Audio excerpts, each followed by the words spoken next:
Imagine it's 1935, India, and you're Gandhi. Imagine you're running after a train, just about to catch the train while you drop one of your shoe over at the station. What would you do? Would you go back to the platform to fetch the shoe? Or you carry on with the journey on the train? Think about it for a moment. I'll come back to it in a while. Now, if you search authentic leadership on Google, you get 300 million results in about half a second. Think about it, 300 million. So many definitions of leadership floating around. It's hard to decipher what does it really mean. It's one of the most nebulous and oversold terms of our generation. And yet I contend most of us don't know what leadership looks like. Even worse, most of us don't know what it doesn't look like either. So my goal here in the next 15 minutes is to distill down leadership in just two principles. Just two. Every leadership successful theory that you have heard so far is based on these two leadership principles. They are the bedrock of every leadership successful theory. Embrace them and be hard for people not to follow you. Assure you that. Let's get started. Principle number one says that leadership is not about leaders at all. It's about those who you lead. Tom Peters said, leadership is not about creating more followers. It's about creating more leaders. It's not about being the loudest voice in the room, but about the one who elevates the silent voices of those around them. It's not about some sort of art of getting more followers or getting more respect, but the craft of giving it freely. Let me tell you a story. A few years back, me and my wife, we were on a vacation to Hawaii. It was on our second day on our vacation. We went to a beachside restaurant, authentic Hawaiian cuisine, can't complain. While we were sitting over there waiting for our server to take our order, I couldn't help but notice a gentleman called Jared. He has a name tag on, he has a big smile. He was greeting the guest. He really seemed to have enjoying his job. So in a moment when Jared came to our table to collect our order, I couldn't help but ask him, Jared, you must love your job. Right on the beach, sunlight, beautiful wind, authentic Hawaiian cuisine, what else can you ask for? Jared looked at me, said, well, I do love my job, not for the reason that you mentioned. I got intrigued, followed up, said, what do you mean? Can you help explain? Said, sure.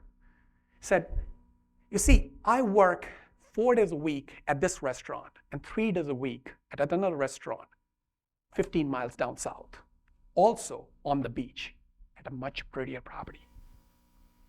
But the thing is, both are family owned, but when I come here in the morning, the owners come here. They meet us, they ask us if we need anything to do our job. They meet the guests, they check on how the food is tasting. Midweek, they check with us if we are overworked. Our Christmas bonuses are through the roof. It really feels like family. And he continued. He said, if I go down south, the other restaurant, can't help but keep my head down.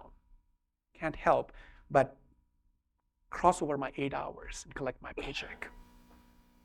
The reason is simple. Owners over there are really micromanagers. They pick on you at every opportunity they get. That's where it stuck me. We all want to get the best employees, best person for the role that we want to hire for. But it isn't about the employees. It's about the culture that the leaders create for those employees.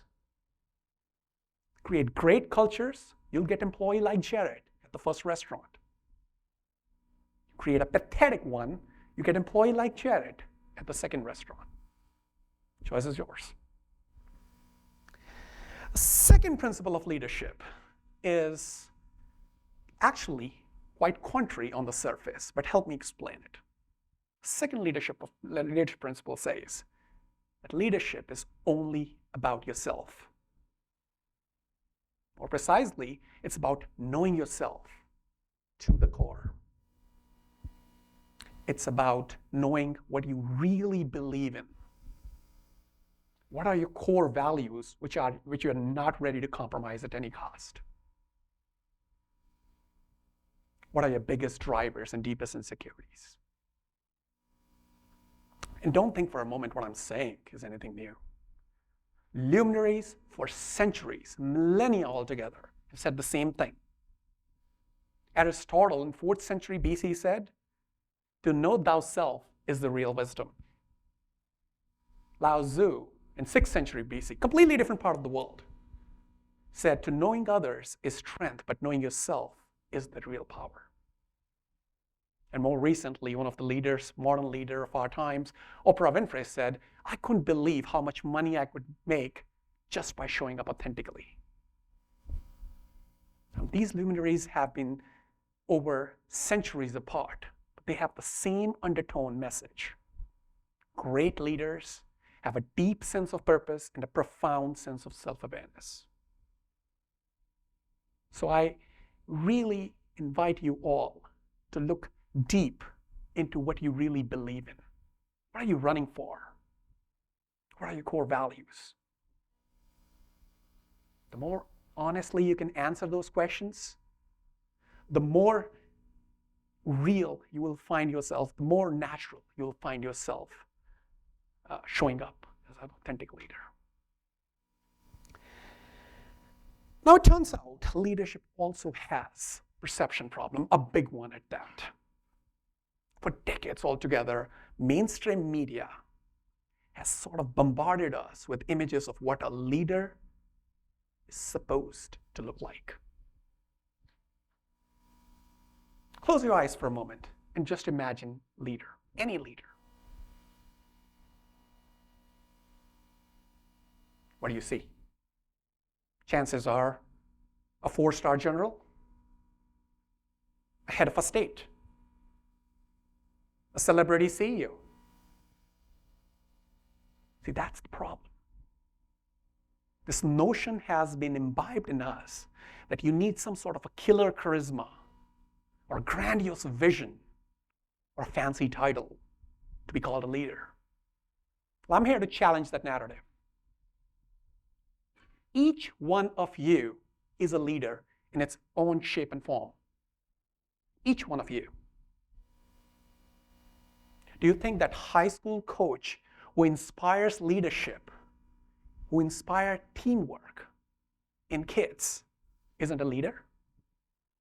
Don't you think that elementary school teacher who ignites love for learning, passion for learning in kids, isn't a leader in any way?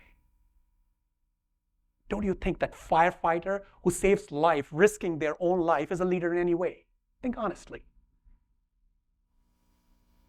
Don't you think you are a leader in any way? Think again. Ever raised a child? That requires leadership. You bet. Ever organized a community event?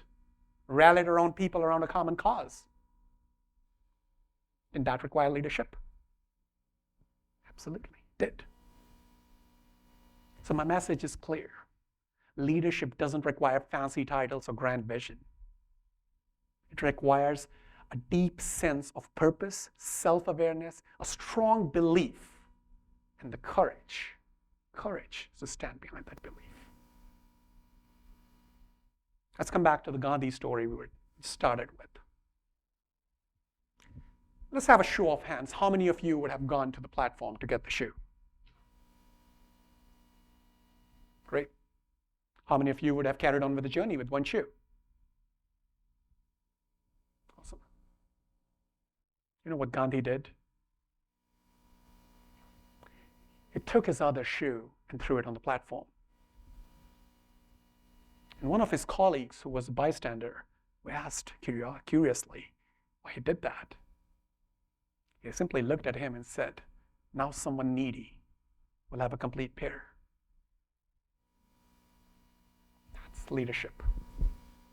That's leadership. That's selflessness. That's compassion.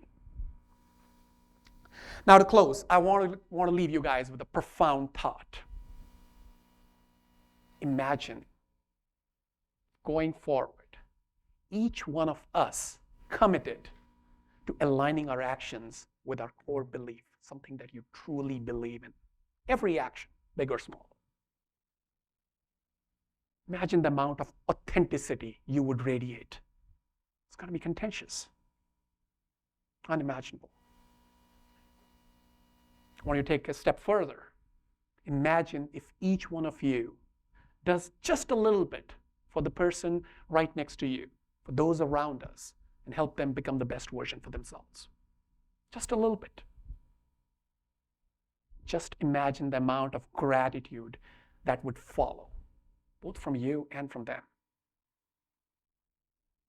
And those, I believe, are the ideas worth spreading. Thank you for listening to me.